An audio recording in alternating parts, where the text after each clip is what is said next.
তালসোনাপুরের Taleb master আমি। নাম শুনেই চিনবেন এমন কথা কেমন করে বলি। তবুও যখন ঝাড়তে বসি স্মৃতির থলি, মনে পড়ে অনেক অনেক কচি মুখ, চপল চোখ। শুনুন, গর্বের সাথেই বলি, তাদের ভিতর অনেকেই এখন বিখ্যাত লোক। গ্রাম্য পাঠশালার দরিদ্র তালেব মাস্টারকে না চিনতে পারেন, কিন্তু তাদেরকে নাম শুনেই চিনবেন। মুনাজাত করি, খোদা তাদের আরও বড় করেন।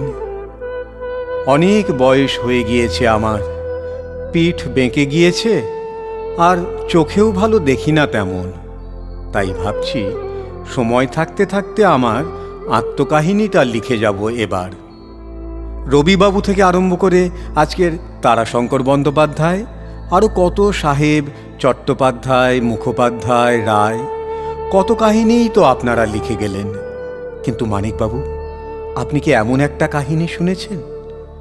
কোথাও রোমান্স নেই, খাঁটি করুণ বাস্তবতা এবং এই বাংলাদেশেরই কথা। নমস্কার, আমি সেই তালসোনাপুরের তালেব মাস্টার। আরম্ভটা শুধুই সাধারণ, কারণ রক্তস্নানে শুভ্র হয়ে আজ থেকে ৭০ বছর পূর্বে যখন প্রথম আলো দেখলাম, হাসলাম এবং বাড়লাম, তখন থেকেই ট্র্যাজেডি চলেছে অবিরাম। লেখাপড়ায় যদিও খুব ভালো ছাত্র ছিলাম, অষ্টম শ্রেণীতে উঠেই বন্ধ করে দিতে হলো, কারণ পিতামাতার সংসারে নিদারুণ অনটন। জমিদার সাহেবের কৃপায় চাকুরি জুটে গেল একখানা, ডজনখানেক ছেলে মেয়ে পড়ানো, মাসিক বেতন ৩ টাকা ৮ আনা। তাদের ভেতরে একজন এখন ব্যারিস্টার। জানি না তালেব মাস্টারকে মনে আছে কিনা। আর পাঠশালা খুলেছি তারপর। সুদীর্ঘ দিন ধরে বহু ঝঞ্ঝা ঝড় বয়ে গেছে, আর আমি অক্লান্তভাবেই জ্ঞানের প্রদীপ জ্বেলেছি। কত ছাত্র গেল, এলো, প্রমোশন পেল, কিন্তু 10 টাকার বেশি প্রমোশন হয়নি আমার। কপালে করাঘাত করেছিলাম জীবনে প্রথম সেবার, যখন টাকার অভাবে একটিমাত্র ছেলের পড়া বন্ধ হলো। আক্রার বাজার, চাল নুনেই কাবার। কি বা করার ছিল আমার? ঘরে বৃদ্ধ মা বাপ পুরাতন জ্বরে ভুগে ভুগে তাঁরাও যখন ছাড়লেন শেষ হাঁফ, দুঃখ করে খোদাকে শুধু বলেছিলাম একবার, এত দরিদ্র এই তালেব মাস্টার। ছাত্রদের তবু বুঝাই প্রাণপণ, সকল ধনের সার বিদ্যা মহাধন। দেশে আসলো কংগ্রেস, স্বদেশী আন্দোলন, মহাত্মার অনশন, দেশব্যাপী সে কি আলোড়ন। খিলাফতের ঝড় বইছে এলোমেলো, ঘরে ঘরে ছাত্র পড়াই আর ভাবি, এই বুঝি সুদিন এলো। মন দিয়ে বুঝাই পলাশির যুদ্ধ, জালিয়ানওয়ালার হত্যা, হযরত মুহাম্মদ, রাম লক্ষণ আর বাদশাহ সোলেমানের কথা। গুনগুন গান গাই, একবার বিদায় দে মা, ঘুরে আসি। অভিরামের হয় দীপান্তর, ক্ষুদিরামের মাগো হয় ফাঁসি। আসলো মুসলিম লীগ, কমিউনিস্ট বন্ধু, সকলের কথাই ভালো লাগে। ভাবি এরাও বুঝি দেশের বন্ধু।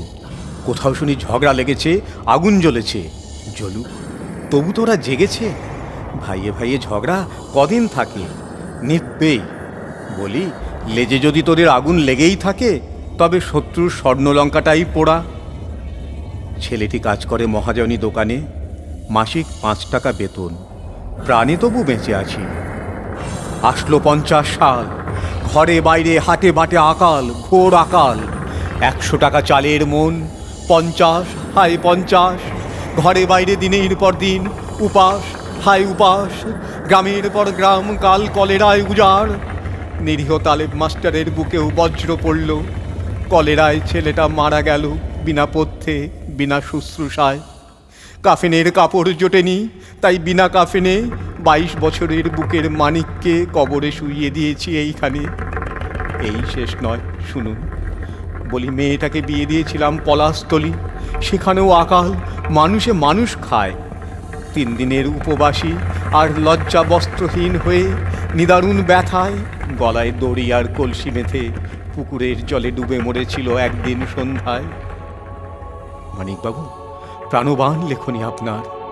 তালিব মাস্টারের সাথে আপনিও হয়তো অশ্রু ফেলেছেন বেদনায়। কিন্তু আশ্চর্য, আজও বেঁচে আছি আমি, এবং অক্লান্তভাবেই দিবসযামী তালসোনাপুরের প্রাইমারি পাঠশালায় বিলাই জ্ঞানালোক। ছাত্রদের পড়াই, ধৈর্য ধরো, ধৈর্য ধরো, বাঁধো বাঁধো বুক, যত দিকেই দুঃখ আসুক আসুক। শুভাকাঙ্ক্ষীরা সকলে আমারে বলে বোকা মাস্টার, কেননা ঘরের খেয়ে যে বোনের মোস্তারায়, সে বোকা ছাড়া আর কি। যুদ্ধ থেমে গেছে, আমরা তো স্বাধীন, কিন্তু তালেব মাস্টারের তবু ফিরল না তো দিন। স্ত্রী 6 মাস অসুস্থা, আমারও সময় হয়ে এসেছে, এই তো শরীরের অবস্থা। গত 5 মাস হয়ে গেছে, শিক্ষা বোর্ডের বিল নেই, হয়তো এবারের টাকা আসতে আসতে শেষ হবে আয়ু। তবুও শতচ্ছিন্ন জামাটা কাঁধে ফেলে এখনো রোজ পাঠশালায় যাই, ছাত্রদের পড়াই। হেমর চিত্ত পুণ্যতীর্থে জাগরে ধীরে, এই ভারতের মহামানবের সাগর তীরে। আর মনে মনে ভাবি, যদি একদিন ফোটে আমার এই সব সূর্যমুখীর কলি, ইতিহাস সব লিখে রাখবে, কিন্তু এই দরিদ্র তালেব মাস্টারের কথা কি লেখা থাকবে? আমি যেন সেই হতভাগ্য বাতিওয়ালা, আলো দিয়ে বেড়াই পথে পথে, কিন্তু নিজের জীবনই অন্ধকার মালা। মানিকবাবু, অনেক বই পড়েছি আপনার, পদ্মা নদীর মাঝির ব্যথায় আমিও কেঁদেছি বহুবার। খোদার কাছে মোনাজাত করি, তিনি আপনাকে দীর্ঘজীবী করুন।